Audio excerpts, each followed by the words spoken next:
বাংলাদেশ জামাতে ইসলামীর সম্মানিত আমির ডক্টর শফিকুর রহমান সাহেব, যিনি আমি বলি শফিক ভাই, আমার 3 বছরের সিনিয়র একই মেডিকেল, ওনার খবরটা যখন আমি পেলাম আমি ওনাকে দেখতে গেলাম এবং উনি আমাকে সমস্ত হিস্ট্রি, ওনার প্রিভিয়াস হিস্ট্রি, উনি 2016 সনে একটা ল্যাবকলি গলব্লাডারের সার্জারি করেছিলেন। সেই সময়কার ইভেন্টসগুলি, ঘটনাগুলি আমাকে বিস্তারিত বললেন যে তোমার নোটে এটা থাকা দরকার, তুমি যেহেতু অ্যানেস্থেসিয়া দিবে এবং পোস্ট অপারেটিভ কেয়ার নিবে। জি, আচ্ছা। তো উনি সমস্ত হিস্ট্রি আমাকে বললেন। আমি আরও পরীক্ষা নিরীক্ষা ওই সময়ই করে ফেললাম, অ্যানেস্থেটিক চেক আপ যেটা, সেটা করে ওনাকে দেখলাম মাশাআল্লাহ উনি ফিট আছেন, অ্যানেস্থেসিয়ার জন্য ফিট আছেন। সার্জিক্যাল সাইডেও আমি সার্জনদের সাথে কথা বললাম, ওনারাও বললেন সার্জিক্যাল সাইডেও উনি ফিট আছেন, আলহামদুলিল্লাহ। দেন আমরা শুরু করলাম আমাদের কার্যক্রম। আপনারা জানেন সবাই, গত 2 তারিখে ওনার অপারেশন হয়েছে। 2 তারিখ থেকে 5 তারিখ পর্যন্ত, 5 তারিখে ছুটি ছিল, 5 তারিখ পর্যন্ত উনি কার্ডিয়াক আইসিইউতে আমাদের কার্ডিয়াক অ্যানেস্থেসিয়া ডিপার্টমেন্টের আন্ডারে উনি ছিলেন, ইন্টেন্সিভ কেয়ারে ছিলেন। 5 তারিখে ওনার ব্রেইন টিউব যা থাকে, আমরা যা দেই, গলায় থাকে, হাতে থাকে, আর্টারিয়াল লাইন, এইসব আমরা খুলে দিয়েছি এবং ওনাকে ওখানে আইসিইউতেই হাঁটিয়েছি।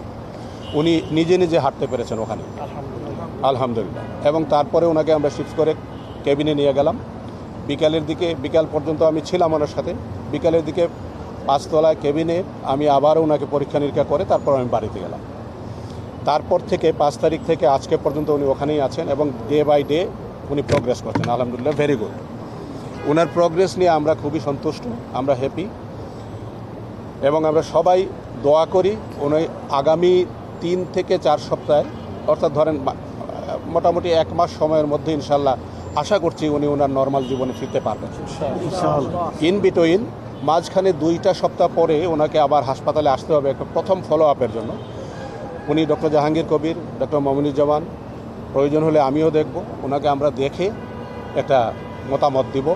তারপরে হয়তো আরও 2 সপ্তাহ বা 3 সপ্তাহ পরে উনি নিয়মিত কাজে যেতে পারবেন ইনশাআল্লাহ, দোয়া করবেন। ভাই এই জায়গায় আমি একটা জিনিস বলতে চাই। আমি আপনাদের সাংবাদিকবৃন্দের মাধ্যমে যেহেতু একটা সুযোগ পেয়েছি, আপনারা সব জায়গায় একটা শব্দ ইউজ করেন, মেডিকেল শব্দ আমরা অনেক সময় ভুল ইউজ করি। বলা হচ্ছে ওনার ওপেন হার্ট সার্জারি হয়েছে। ওনার যে সার্জারি আমরা করছি সেটা ওপেন হার্ট সার্জারি না, এটা একটা ক্লোজ হার্ট সার্জারি। এটা একটা মেডিকেল টার্ম, বিস্তারিত আমি যাচ্ছি না, গ্রসলি আপনাদের সবার বোঝার জন্য বলি। ওপেন হার্ট সার্জারি বলা হয় ওই সব কার্ডিয়াক সার্জারি, যে কার্ডিয়াক সার্জারি করতে গেলে হার্ট লাং মেশিন নামে একটা মেশিন লাগে, যেই মেশিনটা হার্ট এবং লাংস, আমাদের হৃদযন্ত্র এবং ফুসফুসের কাজটা সাময়িকভাবে চালিয়ে যায় আর্টিফিশিয়ালি, ওইটার মধ্যে রক্তগুলি যায় এবং ওখান থেকে আবার রক্তটা আবার আসে এবং এই সময়টার মধ্যে ওনার শ্বাস বন্ধ থাকে। আমরা ভেন্টিলেশনও করি না, ওই মেশিনের মাধ্যমে ব্লাড গ্যাস মানে কার্বন ডাইঅক্সাইড, অক্সিজেন এসব মেনটেন হয়, রক্ত সার্কুলেশন মেনটেন হয়। সেই ধরনের একটা সার্জারিকে আমরা ওপেন হার্ট করি। ওপেন হার্ট সার্জারি মানে এই না যে হার্ট ওপেন করা হবে, এটা না, বা চেস্ট ওপেন হবে, এটা না। তো এই সার্জারি, এই যে ওনার যে CABG অপারেশনটা করা হয়, এটা আগে ওপেন হার্ট হিসাবেই করা হতো, এই হার্ট টাইম মেশিনের সাহায্যেই করা হতো। কিন্তু গত 3-4 দশক আগে বিটিং হার্ট সার্জারি আমরা শুনেছেন, আপনার মনে হয় শুনেছেন, বিটিং হার্ট সার্জারি একটা জিনিস নতুন আবিষ্কার হলো। দেখা গেল যে বাইপাস সার্জারি করতে গেলে, হার্টের বাইপাস সার্জারি করতে গেলে এই মেশিনের দরকার নাই, হার্টকে বিটিং অবস্থায় রেখে, হার্ট বিট করছে এই অবস্থায়ও কিন্তু এই গ্রাফটগুলি লাগানো যায়, এই জোড়াগুলি লাগানো যায়। এইটা হওয়ার পরে এখন আমরা কিন্তু এই বিটিং হার্ট সার্জারি করি। তার মানে হলো এটা আমরা ওনার কাছে যেটা করেছি এটা ওপেন হার্ট সার্জারি না, এটা একটা বাইপাস সার্জারি বলি আমরা সবাই, তাইলেই হবে, সবাই হার্টের বাইপাস সার্জারি করেছে, এটাই বলি, আর ডিটেলস বললাম না। আপনারা সবাই ওনার জন্য দোয়া করবেন। উনি মাশাআল্লাহ খুব খুশি আছেন, সন্তুষ্ট আছেন, সবার কাছে দোয়া চেয়েছেন, আমরাও দোয়া চাই, আমরা সবার দোয়া চাই।